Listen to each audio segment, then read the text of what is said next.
హాయర్స్ welcome to our channel.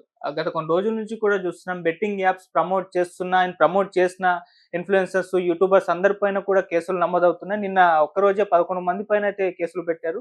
So, Sajjanar గారైతే చాలా సీరియస్‌గా దీనిపైన ఫైట్ చేస్తున్నారని మనం చెప్పుకోవాలి. మరి ఇప్పటికైనా ఈ బెట్టింగ్ యాప్స్ ప్రమోట్ చేయడం గానివ్వండి, లేకుంటే బెట్టింగ్ యాప్స్ వాడి మోసపోవటం లాంటివి ఆగిపోతాయా? లేకుంటే ఇంకా కంటిన్యూ అయ్యే అవకాశం ఉందా? అంటే వివిధ తరహా పద్ధతుల ద్వారా. సో, ఇప్పుడు ఇదే అంశం మీద డిస్కస్ చేయడానికి ప్రెజెంట్ మనతో పాటు సీనియర్ పోలీస్ ఆఫీసర్ రెడ్డన్న గారు ఉన్నారు. వారితో ఒకసారి డిస్కస్ చేసి తెలుసుకునే ప్రయత్నం అయితే చేద్దాం. సార్ నమస్కారం సార్. నమస్కారం.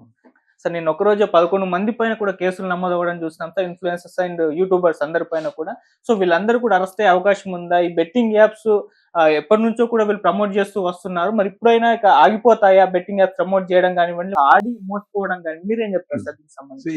దీనికి డెఫినెట్‌గా వీళ్ళ ఎవరైతే యూట్యూబర్స్, ప్రమోటర్స్ ఎవరైతే ఉన్నారో హ్మ్. వాళ్ళు ఇంతవరకు ఏదో తుచ్చమైనటువంటి డబ్బుకు ఆశపడి వీళ్ళు ఇన్‌ఫ్లుయెన్స్ చేసి, వీళ్ళు ప్రమోట్ చేసి చాలామంది వీళ్ళ ప్రమోషన్‌ని, ఇన్‌ఫ్లుయెన్స్‌కి ఆధారపడి చాలామంది బెట్టింగ్ యాప్స్‌లో పాల్గొని డబ్బులు పోగొట్టుకున్నారు, సమయాన్ని పోగొట్టుకున్నారు, ఇళ్ళు పోగొట్టుకున్నారు, నగలు పోగొట్టుకున్నారు. చివరికి తమ జీవితాలనే ధారపోసి నాశనం చేసుకున్నారు. సో, దీన్ని వాళ్ళ ద్వారానే ఎడ్యుకేట్ చేయించాలి ప్రజలకి. అయ్యా మేము చేసింది తప్పు, ఇంక మీదట చెయ్యము. అదేవిధంగా ఎవరైతే వీళ్ళ ద్వారా ఇన్‌ఫ్లుయెన్స్ అయ్యి డబ్బులు పోగొట్టుకున్నారో వాళ్ళందరూ కూడా అది కేసు నిలబడుతుందా లేదా అనేది తర్వాత సంగతి. వాళ్ళందరూ కూడా హ్మ్. డెఫినెట్‌గా వీళ్ళపైన కేసులు పెట్టాలి. బికాస్ వీళ్ళ మాటలు విని మోసపోయాము.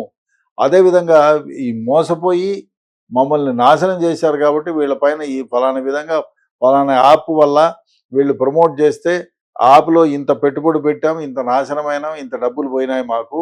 కాబట్టి వాళ్ళు చెప్పిన దానికి వాళ్ళు చీటర్స్ లాగానే చీట్ చేశారు మమ్మల్ని.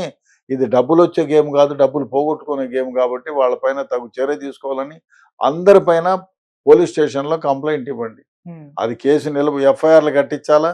ప్రభుత్వం చేయాల్సింది ఒకటే. ఆ పోలీస్ స్టేషన్‌లకి ఇన్‌స్ట్రక్షన్స్ ఇవ్వండి. వీళ్ళపైన కంప్లెయింట్ ఇస్తే ఎఫ్ఐఆర్ కట్టండి. తర్వాత దీని శాంటిటీ విషయం తర్వాత ఎఫ్ఐఆర్‌లు కట్టి వీళ్ళైతే అన్ని పోలీస్ స్టేషన్‌లో తిరుగుతారు, అన్ని పోలీస్ స్టేషన్‌లకెళ్తారు. అదేవిధంగా వీళ్ళపైన ఎఫ్ఐఆర్‌లు కట్టి వీళ్ళపైన ఎవరైతే ఈ యాప్ ద్వారా అదే కాకుండా వీళ్ళైతే ఏ విధంగా వీళ్ళు డబ్బు సంపాదించారు, ఎవరి ద్వారా ఏ సూట్‌కేస్ కంపెనీ ద్వారా వీళ్ళు డబ్బులు సంపాదించారో అన్నీ కూడా డిస్క్లోజ్ చేయమనండి. ఫలానా వాడు ఈ ఫలానా యూఆర్ఎల్‌కి మా దగ్గరకు వచ్చారు. వచ్చి మేము డబ్బులు తీసుకున్నాము. బ్లాక్‌లో ఇంత, వైట్‌లో ఇంత తీసుకున్నాం డిస్క్లోజ్ చేయమనండి. అయితే ఎవరైతే ఈ సూట్‌కేస్ కంపెనీలు ఉన్నాయో వాళ్ళపైన వీళ్ళు కంప్లెయింట్ చేయమనండి. వాళ్ళ ద్వారా కంప్లెయింట్ చేసుకొని తర్వాత ఈ ఐటీ కంపెనీలు ఎవరైతే ఉన్నారో వాళ్ళ ద్వారా డిఆర్ఐ వాళ్ళు, డైరెక్టరేట్ ఆఫ్ రెవెన్యూ ఇంటెలిజెన్స్ వాళ్ళు, అదేవిధంగా మిగతా శాఖలు ఎవరైతే ఉన్నారో వాళ్ళ కంప్లెయింట్ ఇచ్చి వాళ్ళని అరెస్ట్ చేసే విధంగా చేయండి. అదేవిధంగా ఎలక్ట్రానిక్ మీడియా, ప్రింట్ మీడియాకి మీరు ముందుగా వెళ్ళి సార్ మేము ఈ విధంగా తప్పు చేశాం, ఫలానా వాళ్ళు యూఆర్ఎల్ ద్వారా మాకు ప్రమోషన్ ఇవ్వమంటే ఇచ్చాం అని చెప్పి వాళ్ళ పర్టికులర్స్ అన్ని ఇవ్వండి. వాళ్ళు ఇండియాలో ఉంటే వాళ్ళని అరెస్ట్ చేయించండి. మిమ్మల్ని విట్నెస్గా పెట్టుకొని వాళ్ళని అరెస్ట్ చేసి డెఫినెట్గా వాళ్ళ ద్వారా మీకు ముట్టిన డబ్బుల్ని ఏ విధంగా మీకు పెనాల్టీ వస్తుందో ఆ విధంగా పెనాల్టీస్ కట్టండి. అదేవిధంగా మీ ద్వారా నాశనం అయిపోయి మోసపోయి నాశనం అయిపోయినారో వాళ్ళకి మీ ప్రమోషన్ ద్వారా మీరు సంపాదించిన డబ్బులు కొంత భాగాన్ని ఇవ్వండి. ఆ విధంగా చేయగలిగితే బెటరు. అదేవిధంగా పోలీస్ స్టేషన్లో మీ ద్వారా మోసపోయిన వాళ్ళందరూ మీ పైన కేసులు పెట్టాలనేది నా అభిప్రాయం. ఆ విధంగా పెడితే డెఫినెట్గా ఇవాళ కాకపోయినా రేపు చాలా మందికి రీచ్ అవుతుంది. ఎలక్ట్రానిక్ మీడియా, ప్రింట్ మీడియా ద్వారా వాళ్ళ ద్వారా ఇంటర్వ్యూ చేయించండి. ఫలానా యూఆర్ఎల్ని, ఫలానా యాప్ని నేను నమ్మి ఇంత డబ్బు మోసపోయాను అని డెఫినెట్గా అందరికీ తెలియపరిస్తే దాని ద్వారా ప్రజల్ని మనం ఎడ్యుకేట్ చేయగలిగితే ఆ విధంగా ఎడ్యుకేట్ అయిన వాళ్ళు ఇంకోసారి ఎవరికి మోసపోరు, డబ్బులు పెట్టుబడి పెట్టరు. కాబట్టి ఆ విధంగా చేయాలనేటువంటిది నా సలహా. Okay sir. ఇప్పుడు కేసులు నమోదైన వాళ్ళు బయటకు వచ్చి వీడియోలు చేస్తున్నారు, సారీ చెప్తున్నారు. ఇక మీదట మీరు ఇటువంటివి మేము చెప్పినా, ఎవరు చెప్పినా నమ్మొద్దు అని చెప్పేసి వాళ్ళ సోషల్ మీడియా ఖాతాలో పెట్టేస్తున్నారు. మరి ఇప్పుడు కేసులు నమోదయ్యాయి. వీళ్ళు సారీ కూడా చెప్పారు. అరెస్ట్ అయ్యే అవకాశం ఉంటుందా? చేయాలి. అరెస్ట్ డెఫినెట్ గా అవుతారు. అరెస్ట్ కాకుండా ఎట్లుంటారు? అదే విధంగా నేను మోసపోయి ఎవరైతే చేశారో వాళ్ళందరూ కూడా పోలీస్ స్టేషన్ లో కంప్లైంట్ ఇవ్వమంటున్నా. కేసు నిలబడుతుందా లేదా అన్న తర్వాత సంగతి. సో తద్వారా ప్రజలకు తెలుస్తుంది, ఉమ్, కోర్టుకు పోతారు, ప్రజలకు తెలుస్తుంది. ఆ విధంగా ప్రజల్ని ఎడ్యుకేట్ చేయగలిగితే ఇంకోళ్ళు దీనిలోకి ఈ ఉచ్చులోకి పోరు, ఈ మాయలోకి పోరు.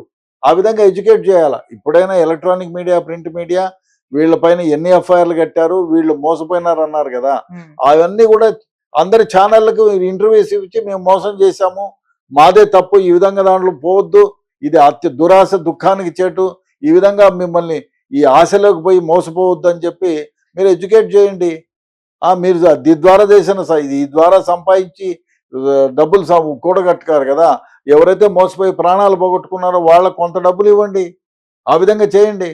అదేవిధంగా డెఫినెట్గా ఈ యూఆర్ఎల్స్ ఎవరైతే ఉన్నారో ఉమ్, ఈ డిఆర్ఐ, ఈడీ వాళ్ళు ఇన్వెస్టిగేట్ చేసి ఉమ్, ఈ సొమ్ము ఏ విధంగా కలెక్ట్ అయింది, ఏ విధంగా ఏ దేశానికి పోయింది, ఉమ్, ఆ విధంగా డెఫినెట్గా ఇన్వెస్టిగేట్ చేసి ఇండియాలో ఉన్న ఎవరైతే మీడియేటర్గా ఇండియాలో ఎవరైతే ఉన్నారో ఉమ్. వాళ్ళపైన కూడా చర్య తీసుకోవడానికి వీలవుతుంది.